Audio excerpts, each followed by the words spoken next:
La ley de amnistía, en principio hay que situarla históricamente en el momento que se produjo, ¿no?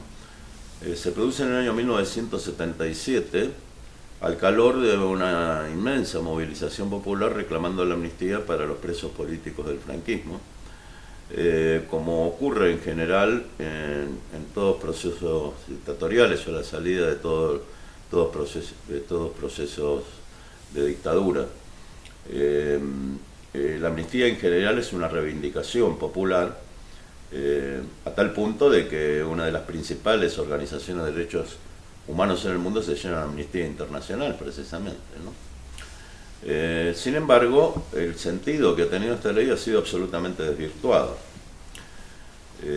Por una parte, la propia ley habla de delitos de intencionalidad política. Aquellos crímenes que son considerados como crímenes contra la humanidad, de genocidio, crímenes de lesa humanidad, crímenes de guerra, etc., de ninguna manera pueden interpretarse como delitos de intencionalidad política o de índole política. Por tanto, independientemente del reclamo que existe por parte de diversas instancias internacionales para que sea derogada la ley de amnistía o que sea anulada, de tal modo que los efectos que la misma ha tenido cesen y se retrotraigan la situación al momento inmediatamente anterior a su dictado para que puedan ser juzgados quienes han cometido crímenes contra la humanidad, en realidad la existencia de la ley de amnistía no debería impedir el juzgamiento de estos crímenes. En primer lugar, porque así se desprende de su propio texto. Pero además, porque ya es algo muy asentado en el derecho internacional, que respecto de este tipo de crímenes no pueden existir ni amnistías, ni prácticas de impunidad, ni leyes de punto final, etc. En consecuencia, la argumentación que se está dando por parte de la justicia española acerca de que la ley de amnistía impediría la investigación y el juzgamiento de los crímenes del franquismo es absolutamente insostenible desde el punto de vista jurídico y desde el punto de vista del derecho internacional. Sin perjuicio de eso, sabemos que el Tribunal Supremo, en la sentencia que dictó el 27 de febrero del año 2012, en el cual, entre comillas, absolvió al juez Garzón, tras haber paralizado sus investigaciones, y teniendo en cuenta que además llevaba alejado de la función judicial como consecuencia del proceso que se abrió contra él por investigar los crímenes del franquismo, la sentencia esta del Tribunal Supremo decía, estableció de que los crímenes del franquismo no podían ser investigados por distintos motivos, entre otras cosas por la ley de amnistía, porque los delitos estaban prescriptos, porque los delitos no estaban establecidos como crímenes contra la humanidad en el momento que se cometieron en la legislación española, por la presunción de que todos los victimarios estarían muertos, es decir, una serie de argumentos que son muy comunes a todos los procesos de impunidad que en el mundo se han vivido, ¿no? Esto determinó que se interpusiera una querella en Argentina, como sabemos, el 14 de abril del año 2010. Recordemos que el juez Garzón, a raíz de las investigaciones que comienzan en el año 2006 y que determinan que dicten dos resoluciones en octubre y noviembre del año 2008, por el cual en la primera de ellas se declara competente para investigar los crímenes del franquismo, y en la segunda resuelve inhibirse a favor de los juzgados territoriales, había sido objeto de un procesamiento, primero la paralización de sus investigaciones como consecuencia de la iniciativa de la Fiscalía, la decisión que toma en este sentido la Audiencia Nacional, que posteriormente iba a ser ratificada por el Tribunal Supremo, y luego, como consecuencia de la acusación de grupos ultraderechistas, la apertura de un procesamiento contra él, de un procedimiento en contra de él.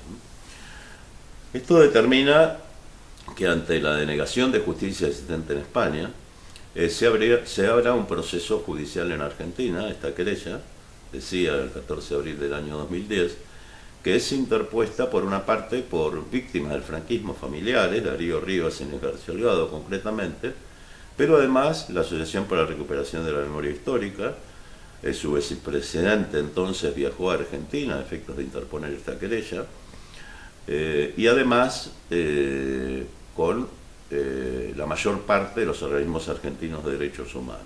Así inicia su andadura esta querella, que tiene distintas motivaciones. En primer lugar, la querella se interpone en virtud del llamado principio de justicia universal. ¿Qué significa este principio? Esto es algo que existe desde hace mucho tiempo, establecido en muchas legislaciones del mundo, que ha sido teorizado desde el siglo XVII acerca de la necesidad de que quienes cometen crímenes que ofenden y lesionan a la humanidad sean perseguidos en todo tiempo y lugar por distintos tribunales del mundo.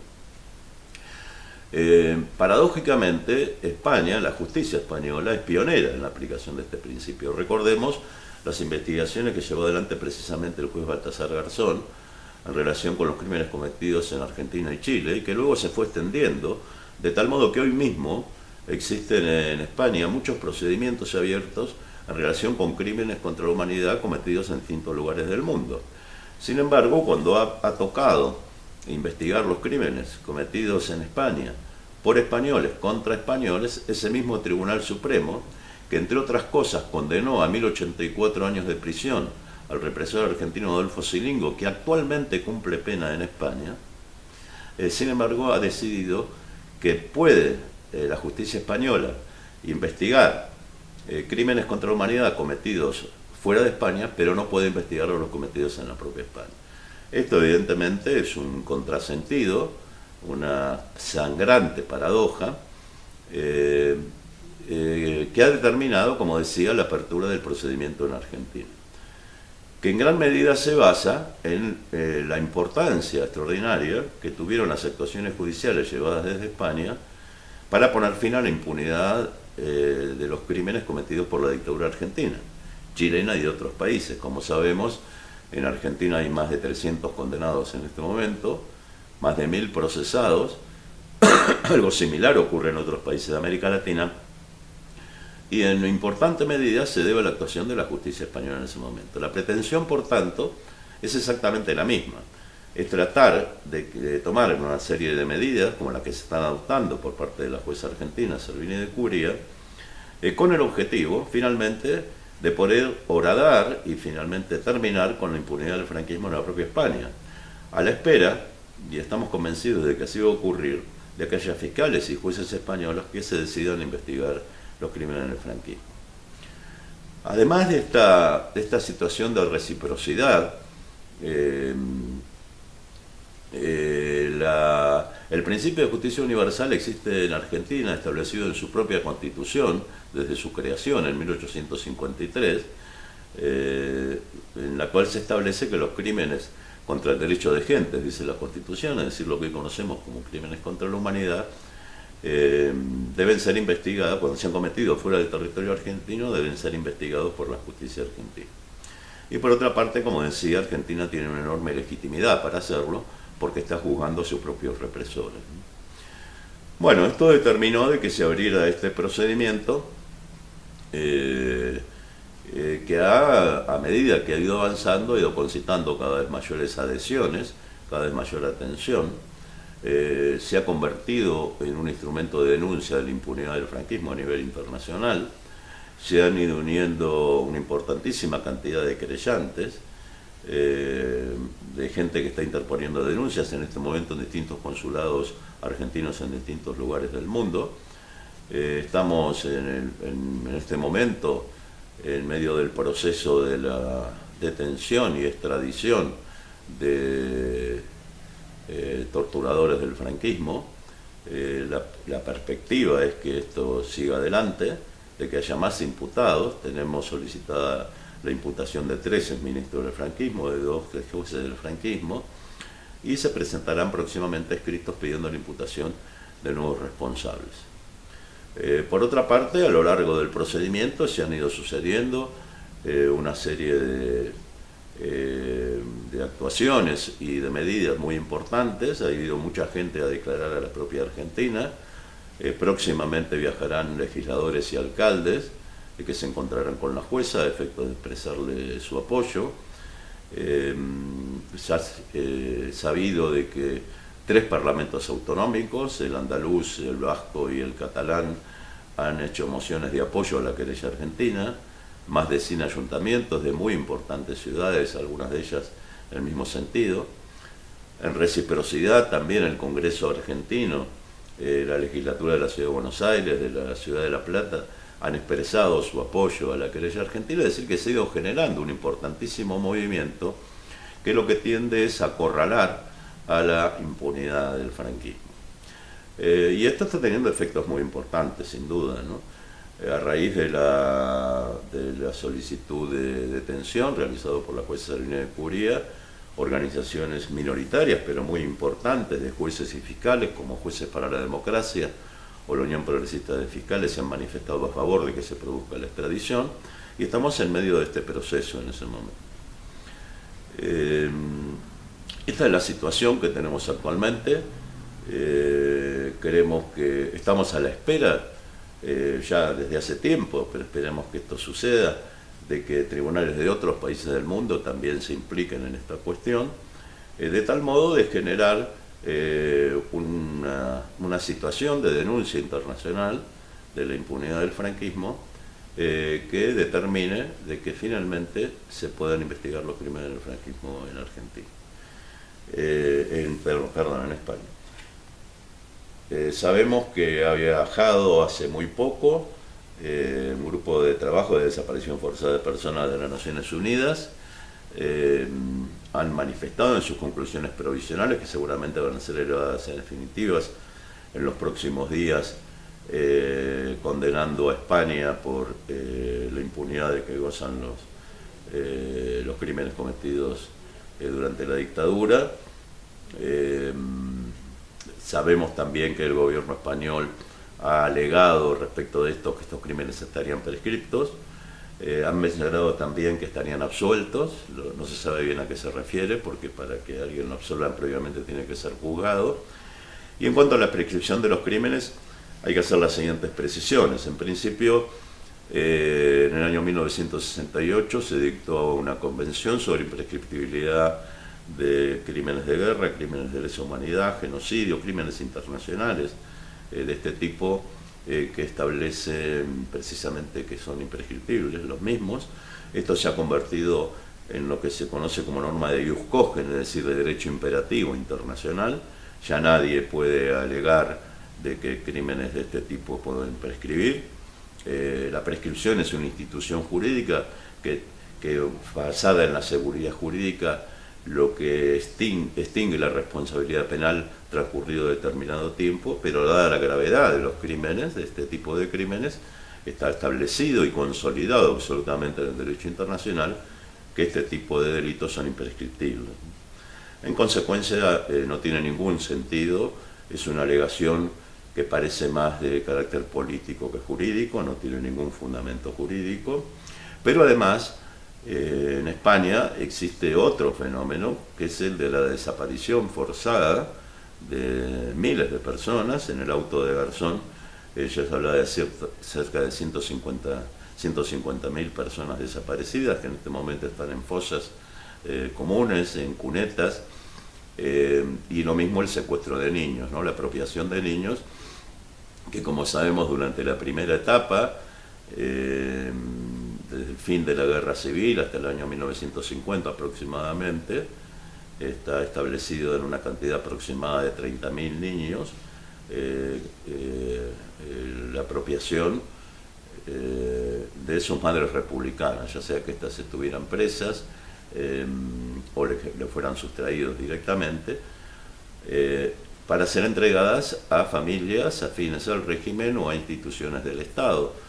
De tal modo que esos niños se les quitó su nombre, se les puso otro nombre, se les sustrajo su identidad y han vivido y crecido como si fueran hijos de quienes en realidad no lo eran. Y esto estaba legalizado, inconcebiblemente, increíblemente, ¿no? A través de decretos, basados en la idea de que había que extirpar lo que llamaban el gen rojo, ¿no?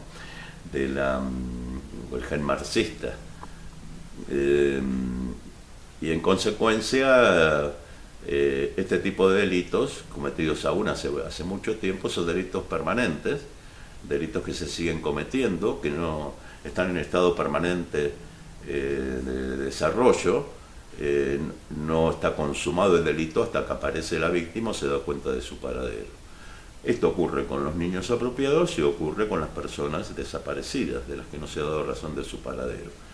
En cuanto al tema de los niños, como sabemos luego, esto se convirtió también en una práctica generalizada y sistemática, aprovechándose de la estructura del régimen. Sabemos de la participación de funcionarios del Estado, de notarios, de monjas, de curas, de médicos, múltiples funcionarios que participaron en este robo generalizado, que algunos cifran en unos 300.000 niños y que se prolongó durante varios años después, durante la democracia, ¿no? En consecuencia, dos temas: los crímenes contra la humanidad son imprescriptibles y además los delitos de desaparición forzada de personas ni siquiera puede hablarse de la prescripción, porque uno empieza a contar la prescripción sino en el momento en que se da cuenta del paradero de las personas. En definitiva, que es insostenible lo que mantiene el Tribunal Supremo, contradice su propia doctrina. El Tribunal Supremo, cuando condenó a Scilingo, lo hizo en base a entender que, independientemente de que los delitos no estuvieran contemplados como crímenes contra la humanidad en ese momento en la legislación española, Scilingo debía ser condenado por el contexto en que los crímenes se habían producido. Contexto, decía, de crímenes de lesa humanidad, ¿no? Bueno, esta es la situación, esa resistencia. Y sin embargo, se habla de la guerra civil y se dice que en ambos bandos se cometieron crímenes, eludiendo el hecho de quién provocó esto, ¿no? Por una parte. Por otra parte, también se omite de que los vencidos, los republicanos, de distintos sectores políticos e ideológicos, fueron objeto no solo. Bueno, me parece importante destacar que las investigaciones que hizo en su momento Luis Garzón tenían un periodo determinado, que iban desde el comienzo del lanzamiento militar que produjo la guerra civil. Es importante destacar que se habla de la guerra civil como si hubiera habido un enfrentamiento entre dos sectores de la población. En realidad se trató de un golpe militar contra un gobierno legítimo y una resistencia heroica de un pueblo que conmovió al mundo, por otra parte, de asesinatos y de desapariciones, sino además fueron juzgados en forma múltiple a través de consejos de guerra. Hubo una enorme cantidad de consejos de guerra y luego a través del Tribunal de Orden Público durante toda la etapa del franquismo.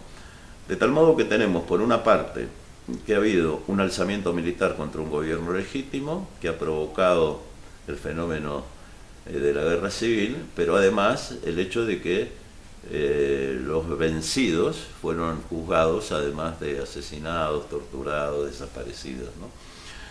Por tanto, cuando se dice de que hay que pasar página respecto a esta historia y de que se cometieron crímenes desde ambos lados, que naturalmente ocurre en toda guerra, que se cometen crímenes, se está omitiendo estas dos realidades, ¿no? Me parece muy importante.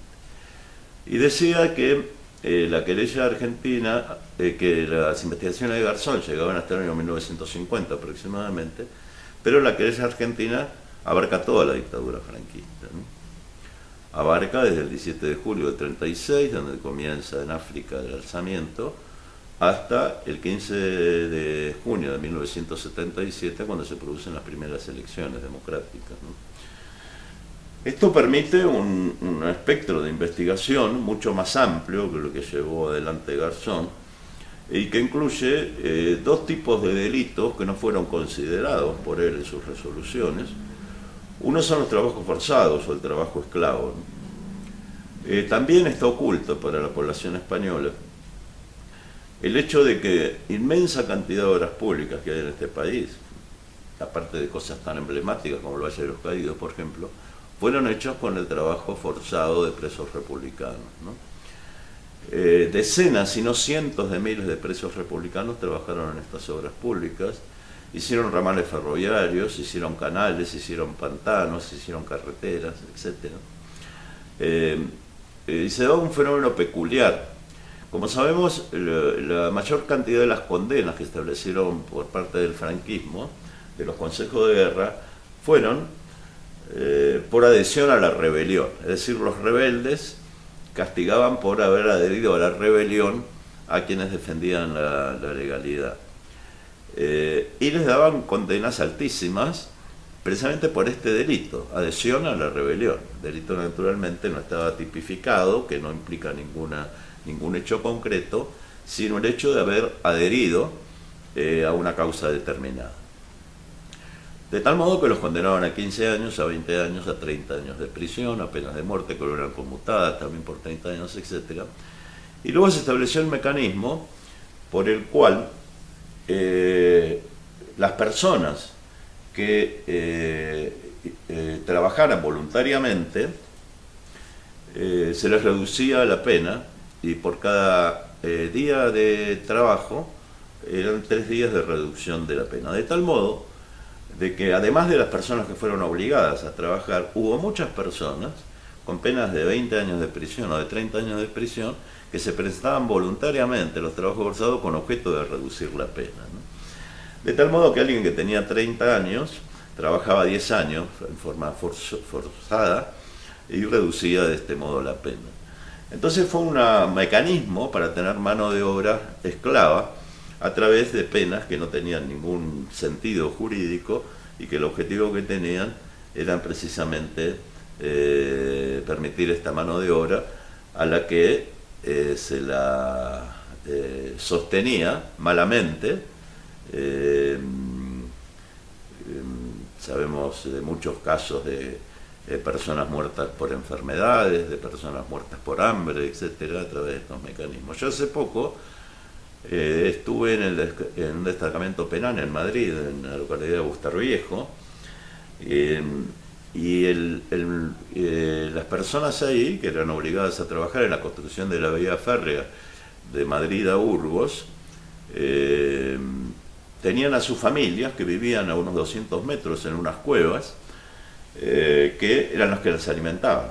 Es decir, no era el Estado ni eran las empresas privadas que se beneficiaban de esos trabajos quienes los alimentaban, sino que eran las familias las que les llevaban la comida.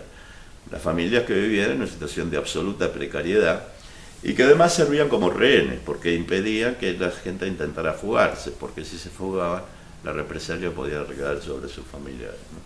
Bueno, este fenómeno del trabajo forzado, del trabajo esclavo, apenas es conocido y sin embargo constituye uno de los más graves crímenes cometidos por el franquismo.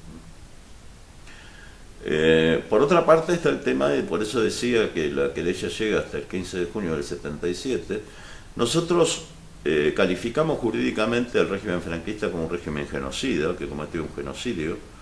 El propósito que tuvo no fue el cometer crímenes en forma indiscriminada, sino eliminar de la sociedad española una serie de grupos sociales, políticos, culturales, con objeto de quitar la identidad a la sociedad española de ese sector de la sociedad. El secuestro y apropiación de niños es la muestra más acabada de esto, y de hecho eso es precisamente lo que caracteriza al genocidio, es el propósito de destrucción de determinados grupos humanos con el objeto de constituir una sociedad distinta, una sociedad diferente, ¿no? Y por tanto, en ese camino, la resistencia a la dictadura fue constante, primero a través del intento de impedir que triunfara el golpe de Estado, después a través de muchas formas de lucha, de las guerrillas, del maquis, etc. Y posteriormente, durante la dictadura, a través de grandes movimientos populares, el surgimiento incluso de algunas organizaciones armadas contra la dictadura, y una represión feroz durante el franquismo, que determinó la existencia también de cantidad de asesinatos clandestinos, ilegales o legalizados, como fueron los que conocemos, de Grimau, de Puyantis, los fusilados en el año 1975, masacres de trabajadores en distintos lugares como en la ciudad de Victoria, el 3 de marzo de 1976. En definitiva, y luego la práctica de la tortura sistemática, ¿no? Esto ha sido muy importante para la querella porque precisamente las imputaciones que se han hecho de los torturadores del franquismo tienen que ver con los testimonios de muchas personas que fueron víctimas de estos torturadores. Y quiero resaltar aquí la valentía de quienes están declarando en la querella, ¿no? Porque lo que hizo la dictadura, una dictadura tan feroz como fue la dictadura franquista y que duró tanto tiempo, es crear no solamente, y luego la posterior transición democrática, no solamente trataron de promover el olvido y la desmemoria sobre estos hechos, sino que inocularon el miedo en el cuerpo de las personas, ¿no? Miedo que aún hoy se mantiene, ¿no? Últimamente, varias de las personas que están siendo parte en esta causa, como sabemos, han sido objeto de agresiones, de pintadas en sus casas, es decir, que aún hoy se están enfrentando a la posibilidad de represalias y por tanto tienen un enorme valor lo que están haciendo.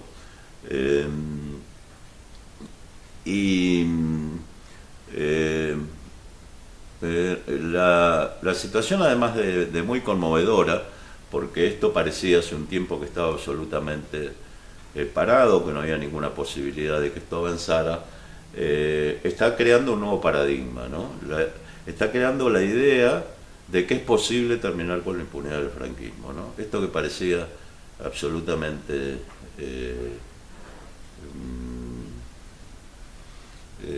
que parecía como absolutamente imposible hace un tiempo, sin embargo, poco a poco y de un modo persistente se va haciendo cada vez más posible, ¿no? Un fenómeno en el año 2000 aproximadamente surgen las primeras asociaciones por la recuperación de la memoria histórica, las primeras asociaciones memorialistas, constituidas fundamentalmente por los nietos de los represaliados. Posteriormente van surgiendo las asociaciones de niños, van surgiendo las asociaciones de presos políticos, en un movimiento cada vez mayor, que finalmente es la base de la querella argentina, ¿no?